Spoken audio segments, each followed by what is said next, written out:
สุดได้ลงเนี่ยบองโอนไงนี่คือเมเรียนตีผมบ้วนเมเรียนตีผมบ้วนนี่คือนี่คืออมปีกระลามันปลายปลุลมีดอลลาร์นังกระลาปลายปลุลได้มีดอลลาร์ได้มีนิมิตสัญญาดอลลาร์ในขนมเมเรียนนี่คือมีปอบบ้วนในขนมกาที่ข้อก็โดยจิกาเป็นเจอดำไปจูนเอาเสียงออกเนี่ยบ่าอะไรยังจูนมาเมื่อต่างออกเนี่ยมุนหนึ่งยืงจับดามโจtới thưa mê riêng như từng ở trong mê riêng từng ở nó dương thưa dạng ná cứ ở vị trên là tập hoa cái này đi một hồi như vậy lấy kim xung lục chào sẵn xung lục chào từ họ sẵn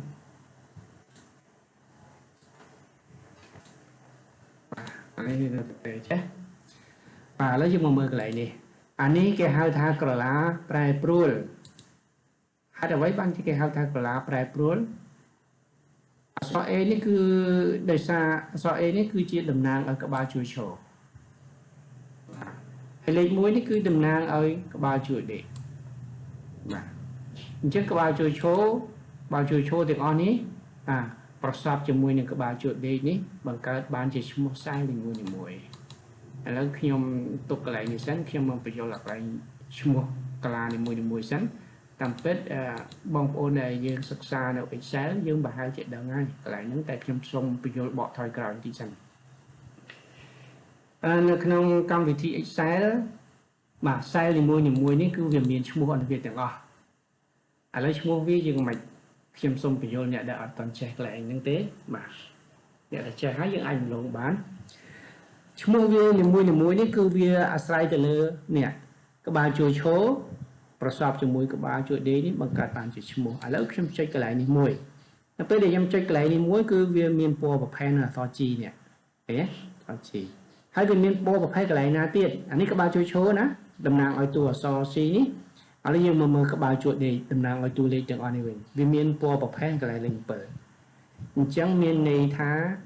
នេះខ្សែនេះមានឈ្មោះថា G7 អញ្ចឹងឈ្មោះវានៅកន្លែងណា G7 នេះវាបានយកមកដាក់នៅកន្លែងនេះឃើញទេ G7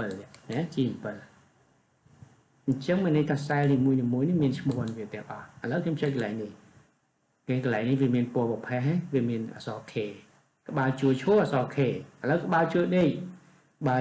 លេខ9អញ្ចឹងក្បាលជួឈរប្រសពជាមួយក្បាលជួដេកបង្កើតបានជាឈ្មោះ K9 កន្លែងនេះយល់ទេណាបាទយល់ហើយខ្ញុំបន្តទៅទៀតខ្ញុំនិយាយអំពីកន្លែងសិនចឹងប្រអប់នេះមានន័យថាក្បាលជួឈរអក្សរ A ក្បាលជួដេកលេខ1នេះមានន័យថា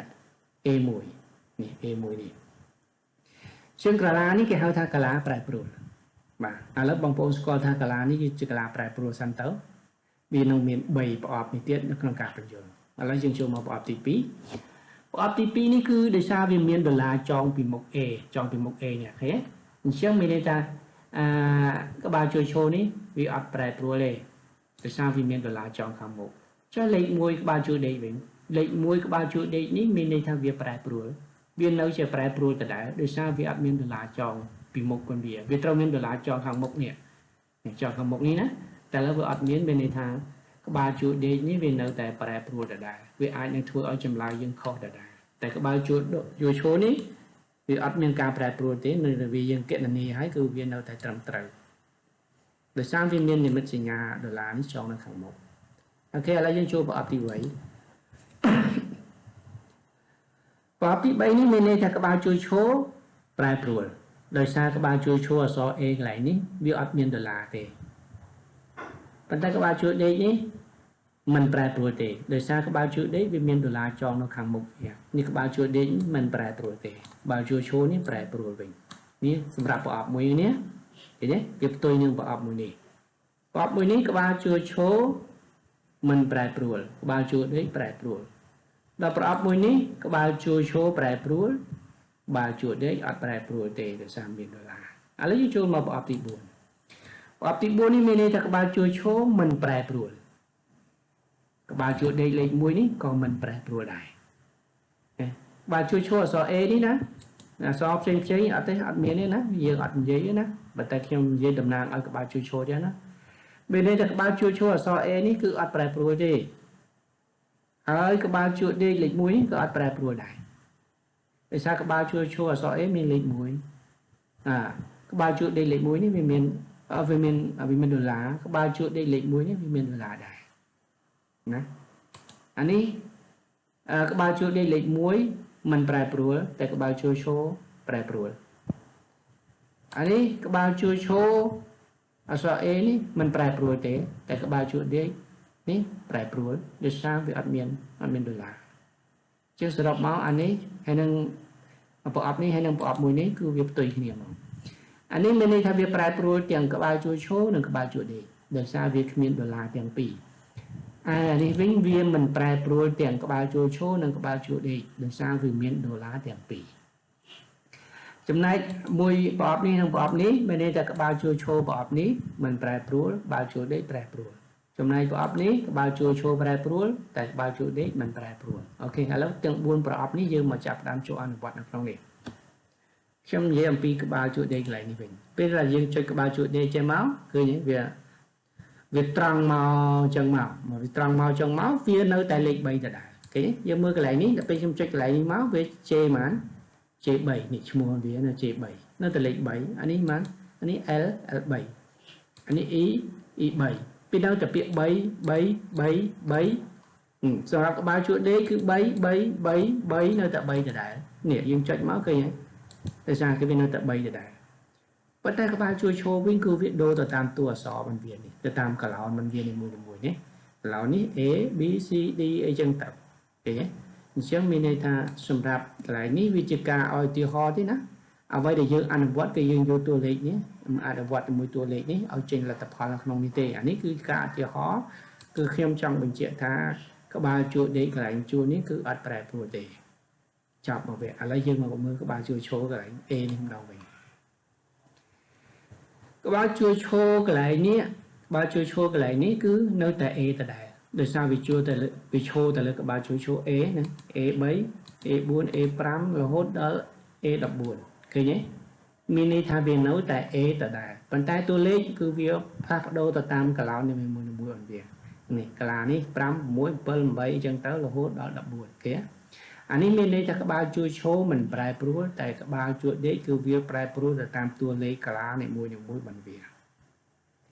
អញ្ចឹងតួលេខនេះលេខទី1នេះលេខទី1នេះរហូតដល់10នេះគឺតំណាងឲ្យខ្ញុំតំណាងឲ្យណាតំណាងឲ្យក្បាលជួរឈរ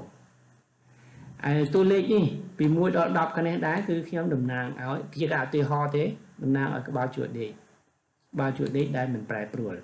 អានេះតំណាងឲ្យក្បាលជួរឈរដែលមិនប្រែប្រួលអញ្ចឹងអ្វីដែលយើងអនុវត្តគឺយើងយកលេខនេះគុណនឹងលេខនេះឲ្យចេញលទ្ធផលនេះមកលេខនេះគុណនឹងលេខនេះឲ្យចេញលទ្ធផលនេះមកអាកន្លែងយើងចាប់ផ្ដើមអនុវត្តទាំងអស់គ្នាយើងវាយផ្ដើមដោយសញ្ញាស្មើហើយយកមួយនេះបើន័យថាអានេះកាឡាអូខេអានេះ B5 នេះគេវាមានប្រភេទនេះណា B5 អូខេឥឡូវវាចេញឲ្យ B5 គុណនឹង B5 គុណនឹង C នេះចានេះមក C4 C គេចេញឲ្យណា C4 ឥឡូវយើង enter ដល់ពេលដែលយើង enter មកបើន័យថា B5 គុណនឹង C4 នេះ B5 គុណនឹង C4 មកលទ្ធផលគឺវាចេញ1អញ្ចឹងវាត្រូវអត់1ដង1ត្រូវទេត្រូវឥឡូវយើងអូសមកបន្តិចមកមើល1គុណនឹង2នេះ1 2ដង2ត្រូវទេត្រូវឥឡូវយើងអូសមកបន្តិចទៀតមើល1 3ដង6នេះត្រូវទេខុសណា1 3ដងវានៅតែ3អញ្ចឹង1 4ដងនៅតែ4អញ្ចឹងខុសទេអញ្ចឹងវាអាចត្រូវតែ2ខ្ទង់ទេយើងក្រៅពីហ្នឹងវាខុសដោយសារអីដោយសារអាការដែលយើងលើកមករៀនមិញនេះគឺជាកាឡាដែលប្រែប្រួលដោយសារវាអត់មានដុល្លារយើងអត់បានចងវាដុល្លារទេតែពេលដែលយើងយកមកអនុវត្តយកមកគណនានេះយើងអត់មានចងដុល្លារអញ្ចឹងវាអាចប្រែប្រួលបានទេវាប្រែប្រួលភ្លាមឥឡូវយើងអូសមកទាំងអស់មកវាប្រែប្រួលអត់ថ្នាក់ណាឃើញទេវាប្រែប្រួលទៅជាទ្វេគុណឡើងដងប្រមាណដង1 ដងត្រូវ1 2ដង2ត្រូវ1 3ដងខុសឡើង6ដល់ពេល1 4ដងទៅជា24 1 5ដងទៅជា120ឃើញទេវាឡើងទ្វេគុណវាខុសវាប្រែប្រួលដល់ថ្នាក់ហ្នឹងចឹងហើយបានយើងគេឲ្យយើងរៀនអំពីកាឡាប្រែប្រួលនិងមិនប្រែប្រួលដោយសារយើងចងវាដុល្លារ ដើម្បីកុំឲ្យវាមានការប្រែប្រួលដើម្បីឲ្យវាច្បាស់លាស់ហើយត្រឹមត្រូវទៅតាមចម្លើយរបស់យើងឥឡូវនេះយើងយកកន្លានេះ B5 គុណនឹង C4 នេះ B5 នេះតំណាងឲ្យក្បាលជួរឈរដែលមិនប្រែប្រួលអញ្ចឹងបើក្បាលជួរឈរនេះដែលយើងឧទាហរណ៍កន្លែងនេះមិញហ្នឹងណាមិនប្រែប្រួលអញ្ចឹងយើងចងនៅក្បាលជួរឈរយើងចងដុល្លារមកជីលេខ4ចងដុល្លារចឹងមកទេ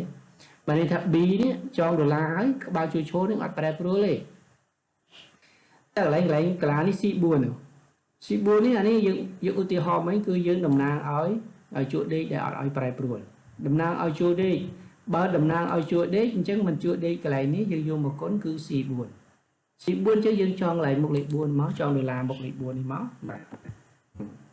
អញ្ចឹងមានដុល្លារនេះចងមុខលេខ4ហើយដុល្លារនេះចងមុខ B ក្បាលជួរឈរអញ្ចឹងមានន័យថាកន្លាទាំងពីរនេះយើងបានចងដុល្លាររួចស្រេចហើយទាំងក្បាលជួរឈរទាំងក្បាលជួរដេកអញ្ចឹងយើង enter មកពេលដែលយើង enter មកគឺលទ្ធផល1ដង1ត្រូវឥឡូវយើងអូសមកកន្លែង2នេះមក1 2ដង2ត្រូវឥឡូវយើងអូសមកកន្លែង3នេះមើលណា1 3ដង3ត្រូវហើយត្រូវឥឡូវយើងអូសមកទាំងអស់ចឹងមើល1 4ដង4 1 5ដង5 1 6 6 1 7 7 1 10ដងនៅតែ10ដដែលឥឡូវយើងចង់ដឹងថា10ដងនេះវាលទ្ធផលកន្លែងនេះវាចេញលេខ100អត់វាត្រូវ10ដងវា100មិនចឹងឥឡូវយើងអូសមកត្រូវអត់ទៅពេលដែលយើងចងកន្លាឲ្យវាមិនប្រែប្រួលហើយចម្លើយវាគឺត្រឹមត្រូវកន្លែងនេះគឺ100ត្រឹមត្រូវអត់គេ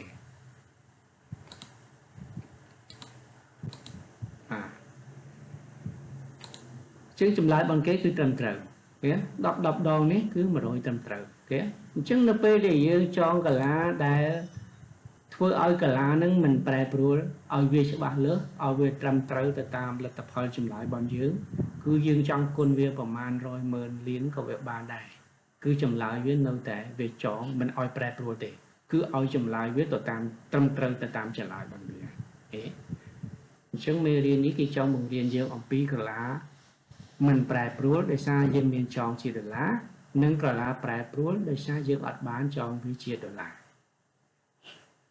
បាទមេរៀនទី9នេះគឺមានសារៈប្រយោជន៍សម្រាប់សិក្សាយើងសិស្សានុសិស្សយើងដែលរៀនមេរៀន Excel មេរៀននេះវាអាចបំបែកទៅខាងមុខទៀតនៅពេលដែលយើង